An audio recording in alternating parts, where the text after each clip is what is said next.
नमस्कार। नोएडा में सरस आजीविका मेला चल रहा है और इसकी सबसे बड़ी विशेषता यह है कि यहाँ पर भारत के आपको कई हैंडीक्राफ्ट्स देखने को मिलेंगे, पारंपरिक और जो बहुत ही पुराने जमाने से चलते हुए आ रहे हैं। ग्रामीण भारत की झलक आपको देखने को मिलेगी और वोकल फॉर लोकल भी इसमें आपको देखने को मिलेगा। पूरी बात क्या है जरा इस पर भी देखते हैं और आपके एग्जाम के पॉइंट ऑफ व्यू से क्या क्या क्वेश्चन आ सकता है उस पर भी हम लोग चर्चा करते हैं। सरस आजीविका मेला, जैसा कि मैंने आपसे कहा, ये 16 फरवरी से लेकर 4 मार्च तक नोएडा में चल रहा है। और जो मुख्य बातें हैं जरा इस पर आ जाया जाए। इसमें इंडियन हैंडीक्राफ्ट्स, हैंडलूम्स, मेघालय से लेकर के यदि मैं कहूं तमिलनाडु तक के जो हैंडीक्राफ्ट्स है वहां पर इसमें आपको झलक मिलेगी। ये 4th एडिशन है सरस आजीविका मेला का यदि कहा जाए, यानी इस नाम से ऐसे तो प्रदर्शनी जो है बहुत दिनों से लगते हुए आ रही थी, लेकिन इस पर्टिकुलर नाम से सरस आजीविका मेला के नाम से जो नोएडा हाट में हो रहा है, यह इसका 4था संस्करण है। इसमें भी जरा ध्यान रखेंगे। इसमें 2800 स्टेट के जो भी पॉपुलर जो हैंडीक्राफ्ट्स हैं वो सब यहाँ पर आए हैं और दिखाए गए हैं। इससे भारत का रिप्रेजेंट भी होता है, भारत की संस्कृति उसको भी रिप्रेजेंटेशन होती है। यदि बात की जाए खान पान में, जैसे कि बंगाल की मच्छी कढ़ी यदि कहा जाए, पंजाब का सरसों साग, यानी कहने का मतलब है केवल हैंडीक्राफ्ट नहीं है, कुछ इसमें सरस आजीविका मेला में जो व्यंजन होते हैं, पारंपरिक व्यंजन, उसकी भी एक झलकी आपको दिखेगी और उसमें वहां पर आप उसका जायका उठा सकते हैं। क्या क्या चीजें जरा मिल रही है जरा इस पर भी चर्चा कर लेते हैं। जो इंपॉर्टेंट चीजें हैं जहां पर से क्वेश्चन आ सकता है जरा उसको भी देखा जाए। यहां पर बहुत इंपॉर्टेंट चीजें हैं, जरा देखते हैं हम लोग। पहला हम लोग देख रहे हैं, एक है बंथा या बंधा साड़ी, ये उड़ीसा का है। तो पहले तो आप ध्यान में रखेंगे, ये जो बंध या बंधा भी बोला जाता है, एक ए भी लगा हुआ है कई बार, या बंध भी, ये साड़ी उड़ीसा का है। फिर कांचीपुरम आपको पता ही है, कांचीपुरम सिल्क दूसरा। तीसरा आप देखेंगे कांथा, टाट और बालूचारी साड़ी। याद रखेंगे, कांथा, तात और बालूचारी साड़ी ये वेस्ट बंगाल का परंपरागत वेशभूषा या साड़ी मैं कहूं वहां का। उड़ीसा का एक और भी चीज वहां पर बहुत ही इंपॉर्टेंट तरीके से आर्ट प्रेजेंट हुआ है, वह है पत्ता चित्रा। पत्ता चित्र जो है एक तरह से क्राफ्ट है, वह भी बहुत इंपॉर्टेंट है। और यह कहां का है? उड़ीसा का है। इसकी भी वहां प्रदर्शनी लगी हुई है। आगे देखेंगे बिहार का सिक्की क्राफ्ट। सिक्की क्राफ्ट क्या है इस पर हम लोग चर्चा करेंगे, वह भी है। छत्तीसगढ़ का जो बेल मेटल्स का प्रोडक्ट है वो भी है। हरियाणा का टेराकोटा है। और tribal jewellery from the Jharkhand, Jharkhand के ट्राइबल्स की जो ज्वेलरी है उसकी भी एक प्रदर्शनी लगाई गई है। क्या है इसमें पूरी बात जरा हम लोग जरा आते हैं और देखते हैं। सबसे पहले आते हैं कांचीवरम में। कई बार आप लोगों ने सुना होगा। कांचीवरम की एक खासियत क्या है, याद रखेंगे कि इसमें जो साड़ी बनाई जाती है, साड़ी प्लस बॉर्डर, ये दोनों अलग अलग होता है। मेन पार्ट और ये बॉर्डर, ये दोनों सेपरेटली बनाए जाते हैं और बाद में इसको जोड़ा जाता है। इसमें कांजीवरम में एक बहुत ही इंपॉर्टेंट चीज है कि सिल्क पर ज्यादा काम आपको मिलेगा और गोल्ड का काम बहुत ज्यादा होगा। पशु पक्षियों के चित्र आपको मिलेंगे। फिर दक्षिण भारत के जो गोपुरम होते हैं, गोपुरम बेसिकली जो दक्षिण भारत में जो द्रविड़ शैली के मंदिर बने, उसमें जो एंट्रेंस गेट होता था उसे गौपुरम कहा जाता है। बहुत विशाल गौपुरम बनाए जाते थे। कई बार तो गौपुरम मुख्य मंदिर से भी बड़े हैं। तो उसकी भी पेंटिंग आपको कांजीवरम साड़ी में मिलेगी। कोयल की आंख, मोर की आंख, यह सब इस पेंटिंग की, इस साड़ी की प्रमुख विशेषताएं हैं। इसको भी आप जान रखेंगे। एक और भी विशेषता है, वह है रुद्राक्ष। आपको रुद्राक्ष का पैटर्न बहुत सारा मिलेगा कांजीवरम में। यह बताता है भारतीय संस्कृति।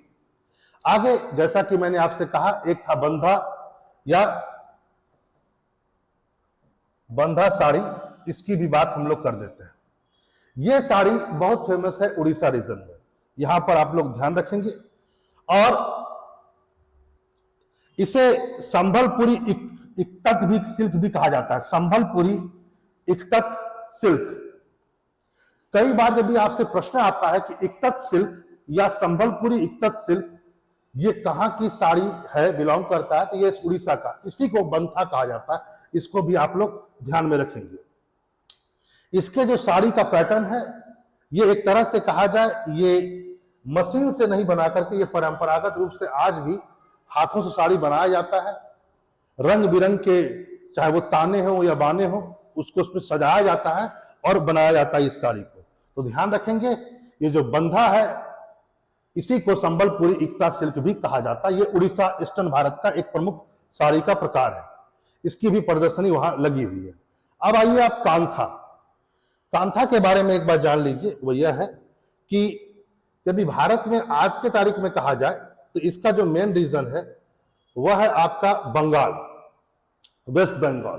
कांधा क्या है? कांथा पहली बात तो आप जान लीजिए साड़ी का एक प्रकार है और यह बंगाल में, भारत के बंगाल में बहुत फेमस है। वैसे त्रिपुरा और उड़ीसा में भी आपको इसकी झलक मिलेगी, लेकिन बांग्लादेश में इस शिल्प को ज्यादा अप्रिशिएट किया गया, वहां पर ज्यादा यह आगे बढ़ा, तो इसको आप ध्यान में रखेंगे। यह है आपका कांथा। यहां पर एक बात यह भी ध्यान रखेंगे, वह यह है कि यह जो साड़ी है यह भी एक प्रकार से कहा जाए, इसमें हाथों से बनाया जाता है और इसमें नरम कपड़ों का प्रयोग किया जाता है, धोती का प्रयोग किया जाता है। धोती हुआ, नरम कपड़े हुए और उस पर कढ़ाई की जाती है, ठीक है। और बाकायदा इसके बॉर्डर को फिर सिला जाता है कांथा साड़ी के इसको, यानी कि इसमें क्या है, नरम कपड़ों का प्रयोग होता है, धोती का प्रयोग होता है और उस पर क्या किया जाता है, कढ़ाई की जाती है। कढ़ाई में पशु पक्षियों के भी चित्र मिलते हैं और पुरुषों के भी मिलते हैं इसमें चित्र, महिलाओं के भी चित्र मिलते हैं, तो इसको भी आप लोग ध्यान में रखेंगे। और बंगाल क्षेत्र की महिलाएं जो है इस प्रकार की साड़ी को बहुत ज्यादा पहनती हैं और यह एक प्रकार से बहुत लोकप्रिय है कांथा साड़ी उस क्षेत्र में। आगे आइए, अगले हम लोग आते हैं, अगला पर देखते हैं हम लोग। आगे है तांत। तांत कई बार तांत सिल्क भी कहा जाता है, बंगाल क्षेत्र का ये भी तांत भी बंगाल क्षेत्र का ही है। और इसमें सबसे बड़ी बात क्या है कि ये जो तांत है ये सूती कपड़े पर बनाया जाता है, सूती, और बहुत ही ट्रांसपेरेंट होता है, बहुत इसमें बहुत लाइट होता है और ट्रांसपेरेंट होता है, ट्रांसपेरेंसी बहुत ज्यादा होती है और सूती बनाया जाता है। ये बेसिकली इसलिए भी ऐसा होता है क्योंकि बंगाल क्षेत्र को आप देखेंगे तो हॉट एंड ह्यूमिड क्लाइमेट है वहां पर। एक तो बे ऑफ बंगाल है, फिर नदियां हैं आपकी हुगली, तो बहुत सारी नदियां हैं, तो एक वार्म कंडीशन के साथ साथ ह्यूमिड है, तो इसलिए इस प्रकार के साड़ी का बनना वहां पर स्वाभाविक था कि जो थोड़ा लाइट हो और ट्रांसपेरेंसी भी हो। और यदि सूती हो तो आपको पता ही है कॉटन क्या होता है, बहुत ही अच्छा माना जाता है, गर्मी में आपको ठंड, थोड़ा सा वो ठंडक देगा और ठंडक में गर्मी भी देता है, इसलिए भी बहुत इंपॉर्टेंट हो जाता है। आगे चले, तांत के बाद अगला जो सरस आजीविका मेला में हम लोग को देखने को मिला वह है, हमने आपसे बात किया था, वह था बालूचारी साड़ी। बालूचारी साड़ी जो है ये वेस्ट बंगाल का है, ठीक है। ये भी जो एक इंपॉर्टेंट जो साड़ी का एक प्रकार है ये वेस्ट बंगाल का है। थोड़ा इसको बड़ा कर लेता हूं मैं, आपको शायद देखने को मिले अच्छा से। देखिए, माना जाता है कि भागीरथी नदी के बैंक पर मुर्शिदाबाद जो शहर है वहां पर एक गांव है भागीरथी नदी किनारे, उसका नाम है बालूचर, और बालूचर से ही यह एक साड़ी का प्रकार डेवलप हुआ। इसके डेवलपमेंट में एक बहुत बड़ा, वैसे तो आज के तारीख में यदि कहा जाए तो जो बालूचर जो गांव है उसका नाम बदल गया है, जियाजंग इसका नाम हो गया है, जियाजंग। जियाजंग आज की तारीख में फेमस है। और माना जाता है ये जो बालूचारी वेविंग है ये बहुत फ्लोरिश हुआ था इन द पीरियड ऑफ मुर्शिद कुली खां। आपको पता है कि बंगाल के पहले नवाब, वैसे तो ये गवर्नर थे जिनको भेजा गया बंगाल, बाद में इन्होंने अपने आप को नवाब घोषित कर लिया, मुर्शिद कुली खान। मुर्शिद कुली खां, वैसे यदि मैं इनके बारे में बात करूं तो मुर्शिद कुली खां पहले हिंदू ब्राह्मण परिवार से बिलोंग करते थे, बाद में उन्होंने क्या किया, अपना धर्म परिवर्तित करके ये मुस्लिम हो गए, और इनके समय में माना जाता है कि ये जो आर्ट है बहुत फेमस हुआ, साड़ी का प्रकार। याद रखेंगे इसमें फैब्रिक का जो यूज किया जाता है वो सिल्क फैब्रिक का यूज किया जाता है। इसमें पल्लू, बॉर्डर और बॉडी पर बहुत सारा ध्यान दिया जाता है। पल्लू हो चाहे बॉर्डर हो या बॉडी हो, इस पर बहुत सारा ध्यान दिया जाता है। इसमें यदि आप देखेंगे तो जो पेंटिंग्स वगैरह या जो चित्र बनाए जाते हैं, चाहे वो फ्लावर्स हो, फ्लावर्स के बहुत सारे चित्र आपको मिलेंगे। फ्लावर्स के जो कुछ मैन जो स्मोकिंग कर रहे हैं उसके भी आपको चित्र मिलेंगे, हॉर्सेस के मिलेंगे, चैरियट्स के मिलेंगे, मैरिजेस के मिलेंगे, मॉस्क्यू के मिलेंगे, टेम्पल्स के मिलेंगे। तो मतलब कहा जाए तो एक प्रकार से इसमें दोनों की झलक आपको मिलेगी, तीनों की यदि मैं कहूं। एक तो सेकुलर इमेज भी है और धार्मिक यानी रिलीजियस इमेज भी है, और साथ साथ धार्मिक में आपको टेम्पल्स भी मिल रहे हैं, तो साथ साथ मॉस्क्यू भी मिल रहे हैं यानी मस्जिद भी मिल रहे हैं। तो आप समझ सकते हैं कि यह एक मिली जुली संस्कृति का सिंबल है। आगे चलते हैं, हम लोग और भी चीजों को देखते हैं। वहां पर प्रदर्शनी में हम लोगों ने बात किया, अब हम लोगों ने बात किया बेल मेटल वर्क का, जो बेसिकली हम लोगों ने बात किया छत्तीसगढ़ का। इसको बोला जाता है ढोकरा आर्ट। यदि आपसे क्वेश्चन आ जाए कि ढोकरा आर्ट क्या है, तो ये है ना बेसिकली बेल मेटल आर्ट है जो छत्तीसगढ़ का है। ये आपको पिक्चर देखा जा रहा है, तो ढोकरा आर्ट के बारे में आप जान लें। टेराकोटा, जो मैंने कहा कि हरियाणा रीजन में टेराकोटा बहुत फेमस है, मिट्टी के बर्तन जो पकाए जाते हैं। वैसे टेराकोटा यदि आप सिंधु घाटी सभ्यता में जाएंगे तो आपको पता चलेगा कि बेसिकली वो हर यूटेंसिल्स भी कहा जाए या खिलौने कहा जाए या कोई मांस कहा जाए जो पकाए जाते थे उसको टेराकोटा कहा जाते थे। और इस क्षेत्र में ये बहुत फेमस है, हरियाणा क्षेत्र में। अब तो बेसिकली ये मिट्टी के बर्तनों के लिए बहुत फेमस है, और एक तरह से रिवाइवल संस्कृति को भी बताता है, क्योंकि अब जोर दिया जा रहा है कि मिट्टी के बर्तन जो पहले हम लोग उपयोग करते थे खाना खाने में, तो अब हरियाणा के लोगों में एक चीज फिर से दोबारा डेवलप हो रहा है। वो अपने इम्यून सिस्टम और हेल्थ के बारे में ज्यादा कॉन्शियस फिर से दोबारा होते जा रहे हैं, तो मिट्टियों के पात्र में वो ज्यादातर खाना बनाना पसंद कर रहे हैं, इसलिए वहां का टेराकोटा अब धीरे धीरे बहुत फेमस होता जा रहा है। आगे चलिए, हम लोगों ने बात की नेकलेस। तो झारखंड के नेकलेस, खासकर क्या कहता है जो आदिवासियों के नेकलेस थे उसको भी प्रदर्शनी में लगाया गया। ये विशेष प्रकार के तो नेकलेस थे नहीं। आगे आते हैं, इसके बारे में कुछ और बातें करते हैं। ये 26वां ईयर था इस फेयर का, और इसको ऑर्गेनाइज करता है union ministry of rural development and the national institute of rural development and panchayati raj. ये दोनों मिलकर के इसको ऑर्गेनाइज करते हैं, याद रखेंगे। यानी सरस आजीविका मेला, ठीक है, ये चौथा संस्करण था, लेकिन ऐसा उस नाम से नहीं, लेकिन ऐसी प्रदर्शनी पिछले 26 ईयर है इस प्रदर्शनी का, लेकिन सरस आजीविका मेला के नाम से यह चौथा था। और आप ध्यान में रखेंगे रूरल डेवलपमेंट मिनिस्ट्री, साथ ही साथ national institute of rural development and panchayati raj, ये दोनों मिलकर के इसको ऑर्गेनाइज करते हैं। उड़ीसा का यहां पर आपने देखा होगा कि कई सारे मैंने बातें की उड़ीसा के कई चीजों को रखा गया इसमें और प्रदर्शनी में। यहां पर उड़ीसा के बारे में कुछ आपके एग्जाम के पॉइंट ऑफ व्यू से कुछ और बातों को भी समझना बहुत जरूरी है। देखते हैं क्या क्या बातें हैं, जरा इसको भी देखा जाए। अभी हाल ही में उड़ीसा में उड़ीसा के कई पारंपरिक चीजों को एक तरह से कहा जाए जीआई टैग मिला है, और कुल 7 चीजों को उड़ीसा के जीआई टैग मिला है अभी हाल में।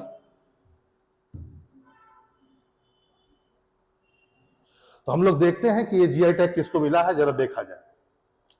पहला है कपरगंडा सॉल। याद रखेंगे यदि आपसे क्वेश्चन आता है कपरगंडा सॉल कहां का है, जिसको अभी हाल ही में जीआई टैग मिला है, तो यह उड़ीसा क्षेत्र का है। और डोंगरिया कोंड, आप ध्यान से रखेंगे, ध्यान से सुन लीजिए, यह क्वेश्चन यूपीएससी में आया हुआ है और पीसीएस में भी आया हुआ है कि डोंगरिया कोंड जो ट्राइब है ये कहां के रहने वाले, ये उड़ीसा क्षेत्र की रहने वाली ट्राइब है, और इन्हीं के द्वारा यह बनाया जाता है कपरगंडा सॉल। तो इस बात को भी आप ध्यान रखेंगे, बड़ा ट्रेडिशनल है, और इसमें कढ़ाई वगैरह भी की जाती है, तो आप इसको देख सकते हैं।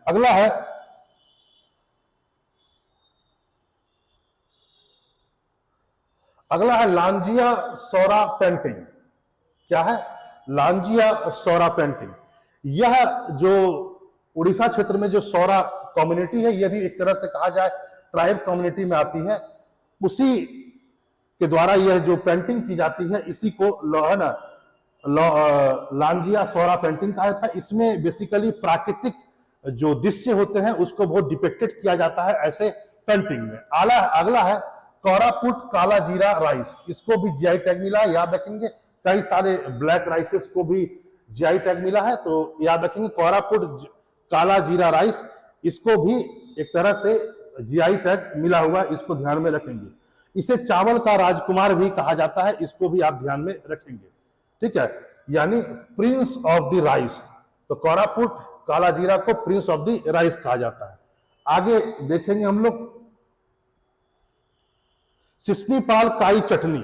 सिस्मीपाल आपको पता ही है, सिस्मीपाल का जो काई चटनी है वह भी बहुत फेमस है और उसको भी हाल में जीआई टैग मिला है।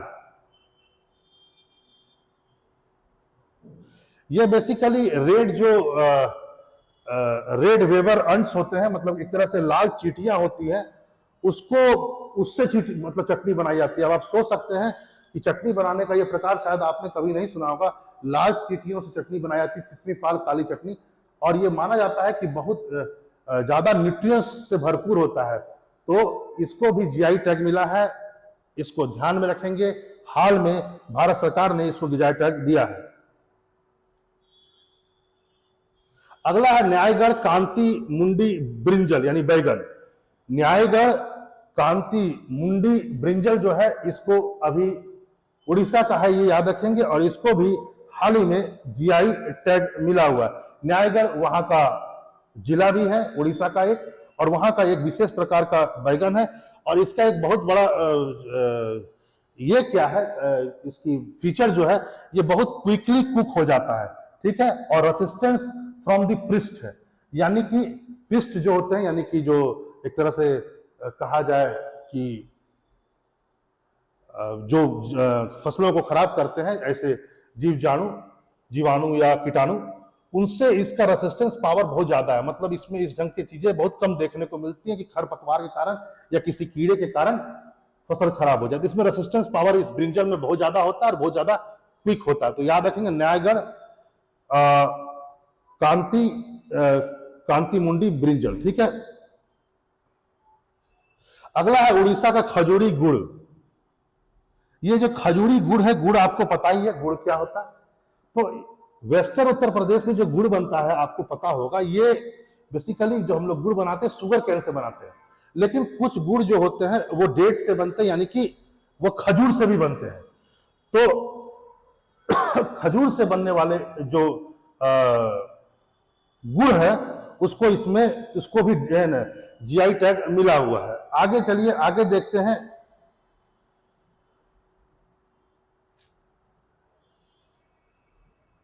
आगे है ढेकनाल मंजी। ढेकनाल मंजी जो है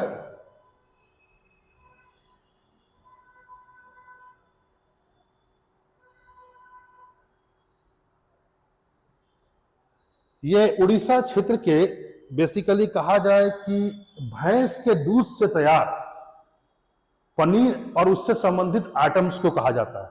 माना जाता है कि उड़ीसा क्षेत्र का कुछ विशेष प्रकार का जो भैंसें होती हैं और वह बहुत न्यूट्रिएंट्स वाले भरपूर दूध का देती हैं, और उससे जो बनने वाला प्रोडक्ट होता है उसी को यह नाम दिया गया है, और इसका भी एक तरह से जीआई टैग इसको भी मिला है। तो याद रखेंगे ढकेनाल मंजरी एक तरह से कहा जाए बफेलो से दूध से तैयार जो बहुत तरह के उत्पाद हैं, चाहे वो पनीर हो या किसी प्रकार का स्वीट्स हो, उसके लिए प्रयोग होता है। बहुत ही न्यूट्रिशियस होता है, न्यूट्रिएंट्स से भरपूर है, उसको भी जीआई टैग मिला है। तो आपने यह सुना कि उड़ीसा क्षेत्र के कई जो कलाकारी है वो तो आया ही सरस आजीविका मेला में, साथ साथ आपने इन सब चीजों को भी देखा जो वहां पर जीआई टैग जिसको हाल में मिला है। इससे संबंधित प्रश्न आ सकते हैं, ध्यान रखेंगे। फिर मिलते हैं नए टॉपिक के साथ। नमस्कार।